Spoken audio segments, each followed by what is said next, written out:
closing bell. I'm Sarah Eisen in today for Kelly Evans at the New York Stock Exchange. No place I'd rather be on Friday afternoon. We love having you here on the Friday before Memorial Day.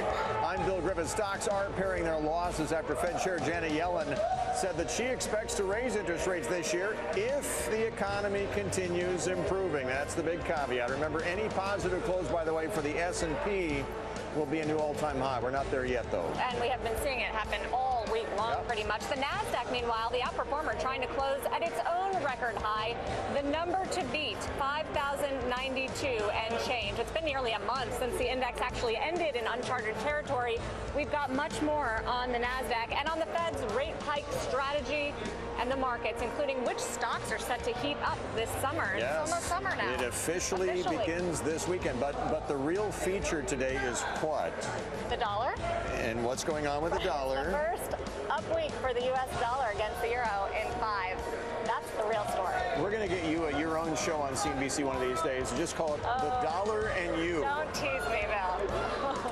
There it is, the dollar actually making a move. And really, it is up 1% after Janet Yellen. It's one of the places where you actually have seen the biggest reaction. A move, yes, of some kind. Let's talk about it. In our closing bell exchange for this Friday, back with us, Kathy Jones from Charles Schwab, who's with us here at the big board, Gerard Fitzpatrick from Russell Investments, Ken Mahoney from Mahoney Asset Management, also with us here at the New York Stock Exchange, and our own Rick Santelli checking in from Chicago. Kathy Jones, I was joking earlier that it just felt like Janet Yellen was just reading the excerpts from the latest beige book. I mean, when you look at how the market responded, the dollar notwithstanding, you didn't get a whole lot out of this, did you? I think she just reiterated what we already know, and that is that the Fed intends to raise rates this year. We think they'll probably start in September, and that as long as the economy is doing well, they're going to take a gradual approach, which, you know, I think is pretty well baked into the market already.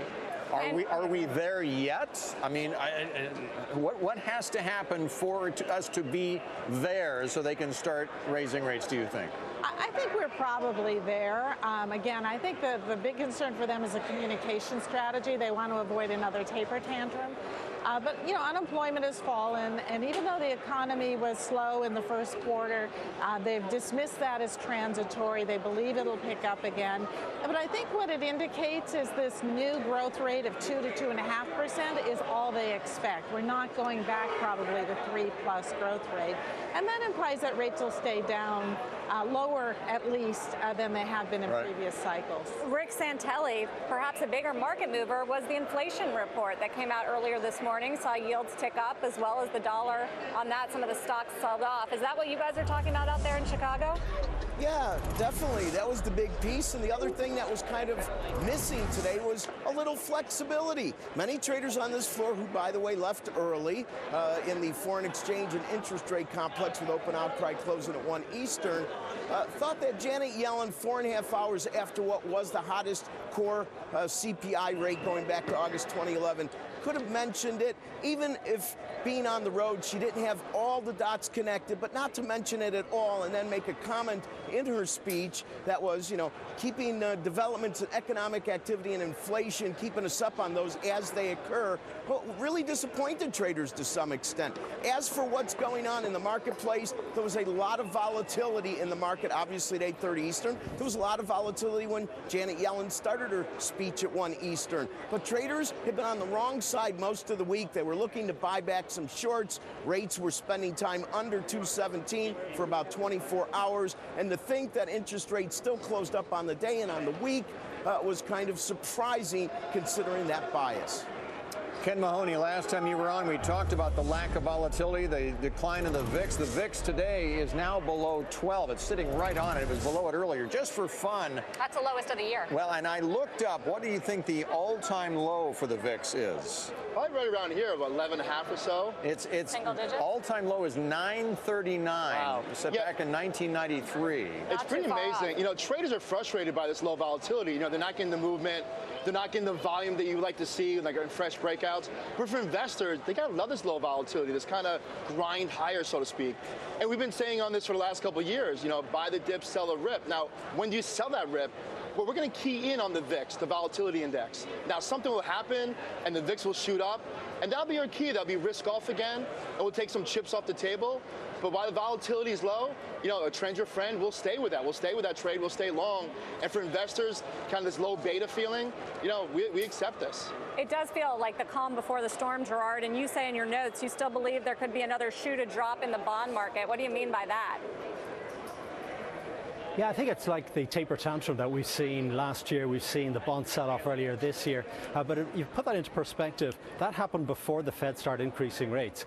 We certainly expect that the Fed would increase rates from September of this year. I think today, Chairperson Yellen had the opportunity to make a pause and be somewhat consistent with the market. She didn't. She clearly pointed that employment's on track and inflation is on track, and hikes are very likely this year.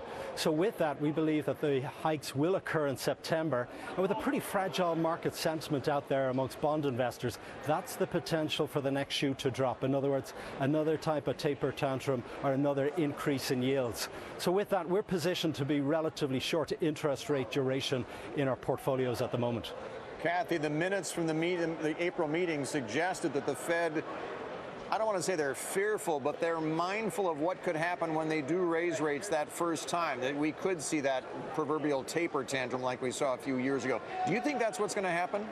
Well, I think there'll be a fair amount of volatility, but I doubt it because they've been so clear about what their intentions are. So if you haven't heard that the plan is to raise interest rates, you haven't been awake for about a year now. I think the most likely scenario, though, is if the Fed is raising rates and the dollar continues to appreciate, that's going to hold down inflation. And we could see more of a flattening of the yield curve than anything else. And it certainly could give us a lot of volatility in the short run. But I'm not sure it's going to give us what we had in the taper tantrum, which was a parallel shift in the yield curve. I doubt that happens this time. Yeah, the markets really look forward to it. I mean, we really should start normalizing rates. From 0 to 0.25%, there's not much the Fed can do. You want to get some arrows in the quiver, raise rates a bit, so next time the economy falters, they have something to work with. So I think the market will eventually accept higher rates, and the economy can actually still perform with a little bit higher Fed fund rates, in the anticipation that the next cycle that goes down, the Fed will have something to work with to be able to cut rates at some point.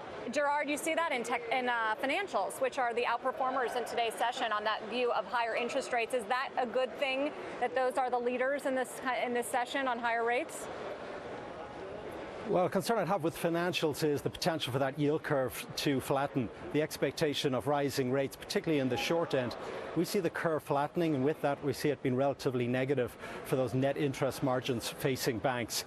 You also combine that with where we are in the credit cycle, we see some more default risk coming through. So a flatter yield curve and rising credit risk, that could be relatively negative for banks. So I'd be cautious on financials, particularly after an increase in valuations. Interesting. Hey, Rick, I'll ask Sarah's question, but if the dollar is having its first positive week in a while, do you think we're getting ready to resume the rally that started earlier this year, where everybody was thinking we were going to get parity against the euro?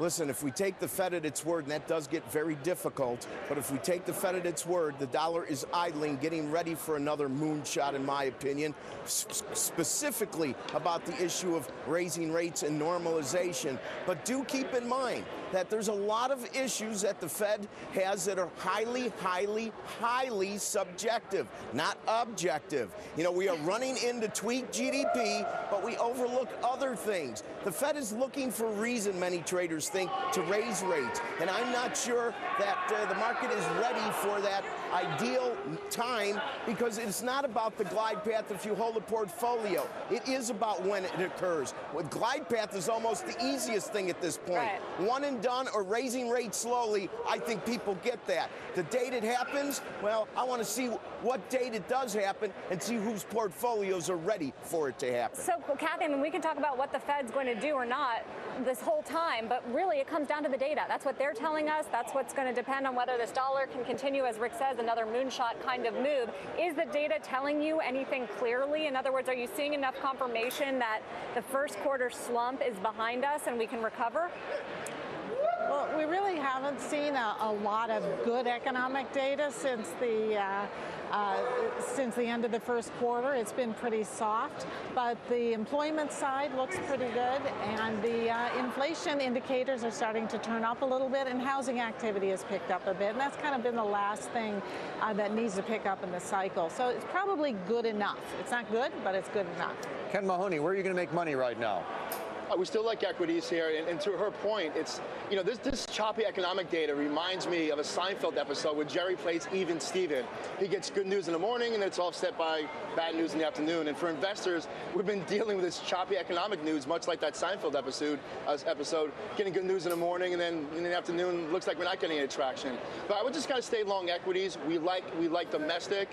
Again, we're going to watch that VIX very closely. If that spikes, we'll take some money off the table. But mostly broadly, ETFs.